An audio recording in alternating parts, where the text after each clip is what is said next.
বারাসাতে ফের বাচ্চা চুরির ঘটনায় চাঞ্চল্য। 11ই জুন অর্থাৎ বুধবার উত্তর চব্বিশ পরগনা জেলার ব্যস্ততম শহর বারাসাত চাপাডালি মোড়ে মাস দুয়েকের এক শিশু সহ সন্দেহভাজন এক ব্যক্তিকে আটক করে বারাসাত থানার পুলিশ। 9ই জুন রবিবার বারাসাত নর্থ কাজীপাড়া এলাকা থেকে নিখোঁজ হয় 11 বছরের এক নাবালক। তারপর থেকে চাঞ্চল্য ছড়িয়ে পড়ে গোটা বারাসাত জুড়ে। তারপরে ফের আবার বুধবার বারাসাত চাপাডালি মোড়ে এই ঘটনা নজরে আসতেই স্থানীয়রা ওই সন্দেহভাজন ব্যক্তিকে ঘিরে ধরে এবং বারাসাত থানায় খবর দেয়। তড়িঘড়ি ঘটনাস্থলে পৌঁছায় বারাসাত থানার পুলিশ এবং ঘটনাস্থল থেকে সন্দেহভাজন ওই ব্যক্তিকে আটক করে নিয়ে যায়। এ বিষয়ে কি বলছেন প্রত্যক্ষদর্শীরা, আসুন সেটা একবার শুনে নেওয়া যাক। টোটো থেকে বাচ্চাটাকে নামিয়েছি, নামার পরে আমাদের ডাউট হয়েছে এই বাচ্চাটা কার। তাহলে ওকে জিজ্ঞাসা করে যে আমার বাচ্চা। আমি ডকুমেন্টস দেখলাম, মার নাম আলাদা, বাবার নাম আলাদা। ওইটুকু বাচ্চা আমরা কাঁদছি। তখন আমাদের সত্যি ডাউট হয়েছে। তখন আমরা বলছি যে ঠিক আছে, ডকুমেন্টস দেখার পরে বলছি যে না আমার বাচ্চা। হচ্ছে ডকুমেন্টসে প্রমাণ হবে। তারপর দেখি মার নাম আলাদা, বাবার নাম আলাদা। এটা হচ্ছে ব্যাপার। প্রথম কোথায় দেখা গেছে নাকি? এখানেই দেখা আছে, টোটো থেকে চাপড়ালি মোড়।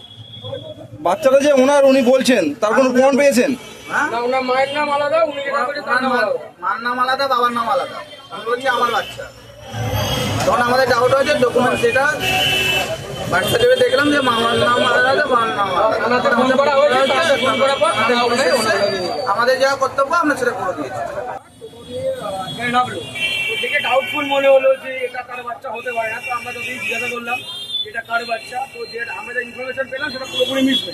মায়ের নাম বলছে বৈশাখী দাস এবং তার নাম কি বললাম মানে মুসলিম, মানে মা হচ্ছে হিন্দু আর বাবা হচ্ছে মুসলিম। তো আমাদের ডাউটফুল হলো যে না এটা তার বাচ্চা হতে পারে না। তো আমরা আগে বললাম দাঁড়াতে, প্রশাসনকে ফোন করলাম, বাবার থেকে থানায় এসে ওইকে নিয়ে। বাচ্চাটা কত বছর বয়স? বাচ্চাটা মোটামুটি 2 মাস মোটামুটি হবে। একে কেন সন্দেহজনক মনে হলো? সন্দেহ কেন, একটা তার বাচ্চা, একটা বাচ্চার বাবা যার নেওয়া স্টাইল বা গাইড করা স্টাইল সেটা সম্পূর্ণ আলাদা ছিল। তাকে এটা নিয়ে যাওয়ার মোটিভ ছিল যেভাবে তাকে একটা গন্তব্যে পৌঁছতে হবে। তার জন্য মনে হলো যে হ্যাঁ এটা তার বাচ্চা হতে পারে না। কারণ একটা বাচ্চাকে আমরা যত্নভাবে স্নেহভাবে মানুষ করে থাকি এবং নিয়ে যাওয়ার স্টাইলটা আমার আলাদা। তার মধ্যে সেটা করে ভালোবাসা বা কোনো কিছু ছিল না। তাকে নিয়ে যেতে পারলেই একটা সেফফুল জোনে, সেটা তার মোটিভ ছিল মনে হলো। এই কিছুদিন আগে কাজীপাড়া থেকে একটা 11 বছর বাচ্চাটা মিসিং হয়েছে, মানে কি এটা কি একটা বড় চক্র কি কাজ করছে বলে মনে করছেন? হতে পারে বড় চক্র মনে হচ্ছে। এই জন্য একদম দেখুন, এটা তো আমাদের হাতে কিছু নেই। আমরা ডাইরেক্ট ওই জন্য পুলিশে ফোন করলাম। পুলিশ প্রশাসন যা ভালো ব্যবস্থা নেই সেটা। পুলিশ এসেছিল? হ্যাঁ, পুলিশ এসে বন্ধাকে নিয়ে গেল।